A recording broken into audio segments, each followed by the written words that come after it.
Cinestill 800T. It pains me to admit that up until now, I had never shot 800T, mostly because it's one of the most expensive stocks on the market right now. I had shot Cinestill 50D in 35mm before, but that's a daylight balanced film, and 800T is a tungsten balanced film. To go over this for probably the 1000th time on YouTube, just in case there's any film newcomers, tungsten balanced film exists because of the inability to render colors correctly under artificial light sources, like a fluorescent light bulb, for example. Take a sheet of paper, for instance. The human eye has the ability to quickly recognize that a sheet of paper is white regardless of the color of light falling on it. Whether the paper is in broad daylight, under the warm light of a candle, or the bluish tint of a light bulb, we recognize it as white, but to your film emulsion, these are all very different colors. So to combat this, daylight and tungsten balanced films are manufactured to render whites white under their respective color temperatures. The general byproduct of this is that daylight balanced films typically have warmer tones and tungsten balanced films typically have cooler tones. Now, I'm a warmer tones guy myself, which is part of the reason why I've avoided 800T for a long time, but I had heard that if you overexpose it, it helps warm things up a little bit, so in this video I shot everything at one step over. Lastly, it's worth touching on the defining characteristic of this film, and that's halation.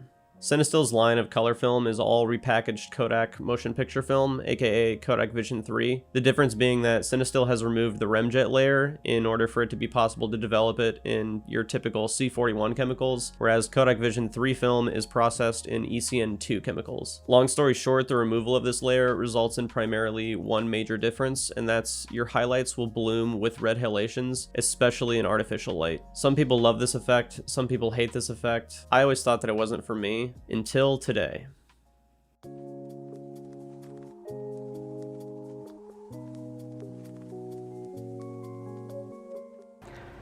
Back out here again, shooting Cinestill 800T.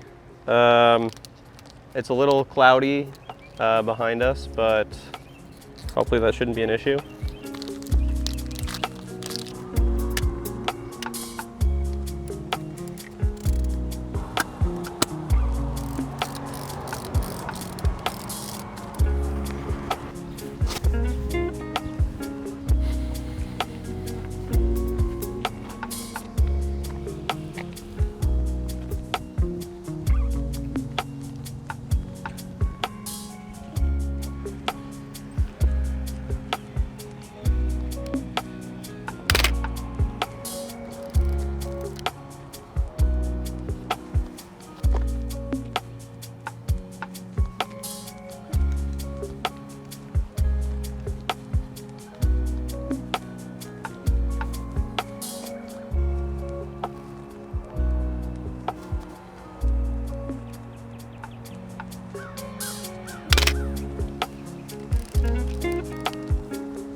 I'm just gonna walk right here.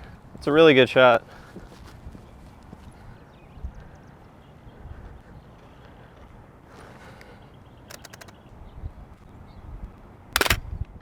This photo just really shows how incredible the dynamic range is on this film and just how much information is recorded in both the shadows and the highlights.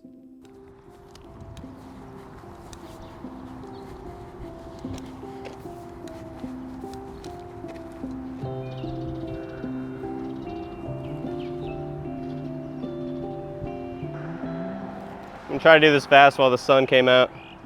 So we'll do 250 at 11.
I liked this house before when the sun was out,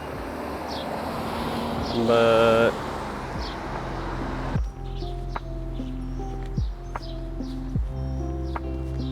I'm gonna see if the sun might pop out. Oh, there it kind of came out.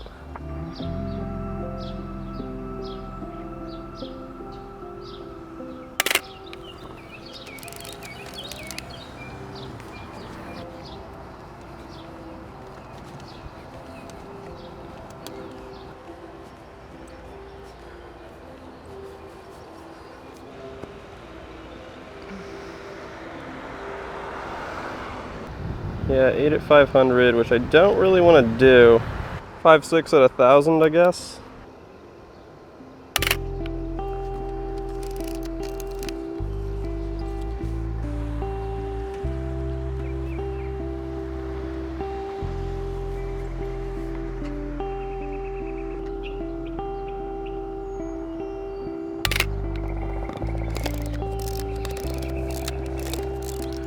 Number 2.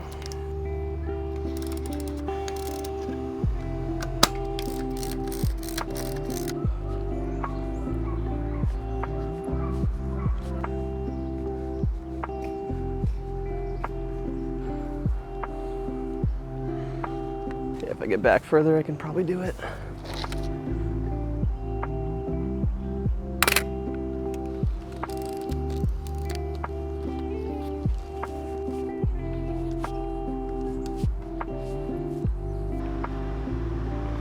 It's also kind of cute. 5.6 at 250, that's crazy. Okay. Which means I'll actually do 8 at 125th, I guess. Yeah, let's do that.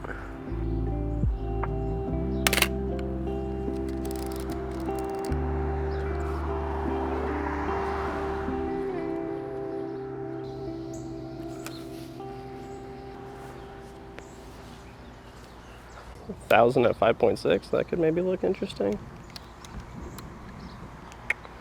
Yeah, I'll do 500 at 8.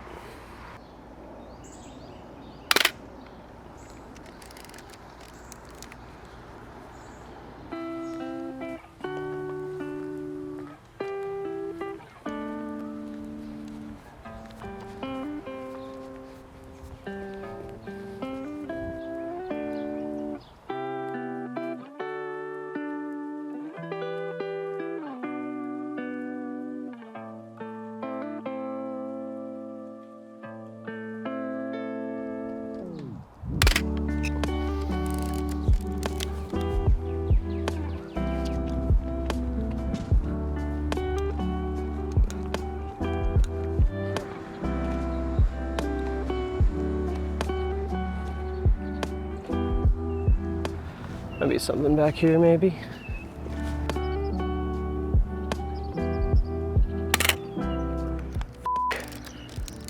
A bird flew in. I don't know.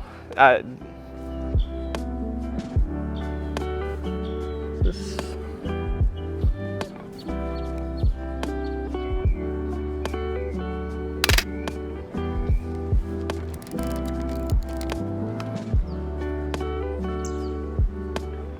Oh yeah, that works for sure if I can like actually frame it up somehow.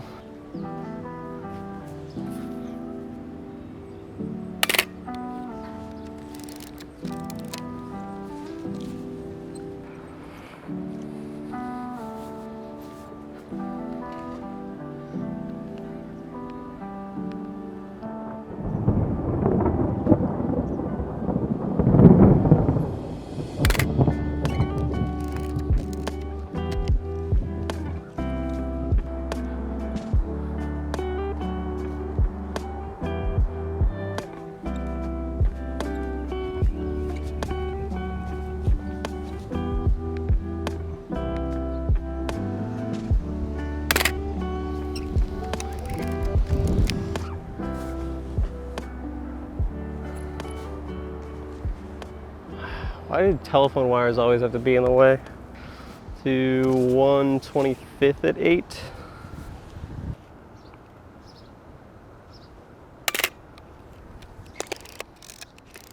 So I have to say, after finally shooting this film stock, I'm a huge fan, as in this could become one of my favorite film stocks. Huge fan. And from the results that I got, I think I noticed a couple things that I wasn't expecting. The halations that typically bother me are far more subtle than I was anticipating, and I suspect that they're probably more pronounced in artificial light than in the natural light that I was shooting in. My other suspicion is that the halations are probably a lot more smooth on medium format due to the larger resolution than they would be on a 35mm negative, but that's to be decided on another day in another video. And lastly, while I liked my results, I don't think that I would overexpose 800T in the future. The exposure latitude of this film stock was honestly really surprising, which I guess kind of makes sense considering it's designed as a motion picture film. But the main reason I overexposed was to hopefully warm up my images a little bit, and I don't think it really made a big difference. I'd honestly just rather have the extra stop of light to work with, and if I really want to warm up my images, then I could just buy a warming filter. So yeah.